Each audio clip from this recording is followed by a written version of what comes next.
3 क्या कह रहा है अपन को? अपन को एक्सेलरेशन गिवन है 4 - 3v, इनिशियल स्पीड 0 है, टर्मिनल वेलोसिटी निकालनी है। टर्मिनल वेलोसिटी का मतलब होता है जब वेलोसिटी अपनी कांस्टेंट हो, बदले ना, ठीक है। If initial velocity 0 then terminal velocity of the body is. तो देखो यहाँ एक्सेलरेशन वेलोसिटी का फंक्शन है, तो सबसे पहले मुझे यहाँ पे क्या करना पड़ेगा, मुझे एक्सेलरेशन से वेलोसिटी पे जाना पड़ेगा। तो एक्सेलरेशन को हम लिख सकते हैं dv/dt, ठीक है। तो ये जो 4 - 3v है, 4 - 3v है, इसको किसके इक्वेट कर देते हैं? dv/dt के इक्वेट कर देते हैं। अब ये 4 - 3v नीचे आ जाएगा और dt ऊपर चला जाएगा। इंटीग्रेशन करना है अपन को इसका, लिमिट्स अपनी 0 से v तक, और यहाँ पे आएंगे लिमिट 0 से t तक। सिंपल सा है, देख लो। देखो 1/x dx का इंटीग्रेशन होता है ln x, और अगर ये 1/x ना होके 1/a + bx dx हो तो इसका इंटीग्रेशन क्या हो जाता है? ln इसका पूरा a + bx, ठीक है। और जो आपके साथ x का कोएफिशिएंट होता है ना, वो बाहर आ जाता है 1/b। अगर ये माइनस होता तो -1/b बाहर आ जाता। समझ में आई बात? ये फॉर्मूला याद रखना है आपको, राइट।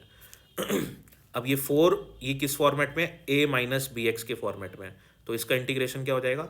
ln ये पूरा का पूरा 4 - 3v, और ये जो -3 आ रहा है ये बाहर आ जाएगा -1/3, ठीक है ना। और dt का हो जाएगा t। लिमिट्स आपकी 0 से v तक हैं ही। आगे चलते हैं। तो नेक्स्ट अपन यहाँ पे देखेंगे कि -1/3 मैंने एज इट इज लिखा है। अब हायर लिमिट सब्स्टिट्यूट करेंगे v की जगह, तो क्या आएगा? ln 4 - 3v, ठीक है। फिर लोअर लिमिट सब्स्टिट्यूट करूंगा, जीरो सब्स्टिट्यूट करूंगा v की जगह, तो ये पूरा 0 हो जाएगा। बचेगा क्या मेरे पास? ln 4 minus lower limit ln 4, और -1/3 कॉमन है, बाहर रखा हुआ है मैंने। क्लियर हो गई बात? इसको मैं यहाँ पे ऐसे लिख देता हूँ तो और अच्छे से लगेगा आपको। ये ब्रैकेट ऐसे लगा देता हूँ। अरे ये क्या हुआ? चलो ऐसे ही ठीक है। ठीक है, और यहाँ पे t आपका एज इट इज आ गया। अब ये बन गया log a - log b। log ये 3 को अपन ने वहाँ ले लिया, 3t हो गया, ठीक है ना। और माइनस का साइन अपन ने यहाँ पे, माइनस का साइन भी आएगा, मैंने माइनस का साइन नहीं लगाया, माइनस का साइन लगाया तो -3t। ओके, तो अपने पास ये आ गया -3t। क्लियर हो गई बात, राइट। तो ये हो जाएगा अपने पास log a - log b। तो log a यानी कि ln 4 - 3v अपॉन में 4, log a अपॉन b होता है, तो 4 - 3v अपॉन में 4 आ जाएगा, ठीक है। अब ये जो log है, इस ln को अगर मैं राइट साइड पे ले लूँ तो ये जो पूरी चीज़ है ये e की पावर में चली जाएगी, ठीक है। तो ये आपके पास बन जाएगा, एक मिनट इसको जूम आउट करूँ मैं, तो ये आपके पास हो जाएगा e की पावर -3t। समझ में आई बात? और ये 4 - 3v/4 एज इट इज रह जाएगा, ठीक है। अब ये 4 को मल्टीप्लाई कर दो इधर, तो ये हो जाएगा 4 × e की पावर -3t = 4 - 3v।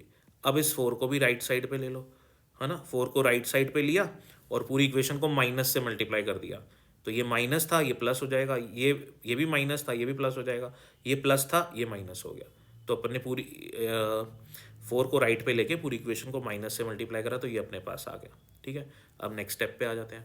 अब मैंने क्या करा, नेक्स्ट स्टेप पे ये 4 कॉमन ले लिया, इधर भी 4 है, इधर भी 4 है, और ये 3 को नीचे ले लिया।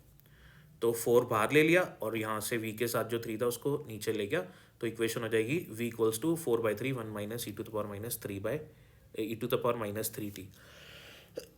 ये जो इक्वेशन होती है ना, इसको कहते हैं एक्सपोनेंशियली इंक्रीजिंग।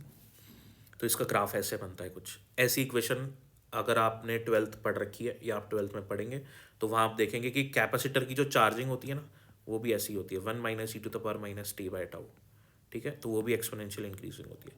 दूसरी इक्वेशन इस फॉर्मेट में बनती है, q = q0 e⁻³ अगर ऐसी इक्वेशन दिखे जहाँ पे 1 - e⁻t/τ नहीं है, तो ऐसी इक्वेशन होती है एक्सपोनेंशियली डिक्रीजिंग। ये, और अगर ऐसी इक्वेशन दिखे जहाँ पे 1 का फंक्शन 1 - e⁻³ तो आपकी एक्सपोनेंशियली इंक्रीजिंग होगी। ध्यान रखो इसको।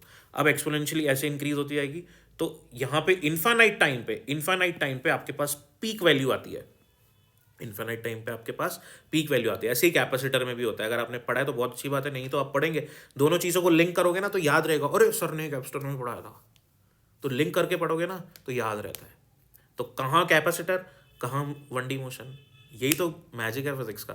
कहीं लिंक नहीं है, लेकिन मैथ्स जोड़ रही है दोनों को, और मैथ्स बढ़िया सब्जेक्ट है, आपका तो फेवरेट है, ठीक है ना।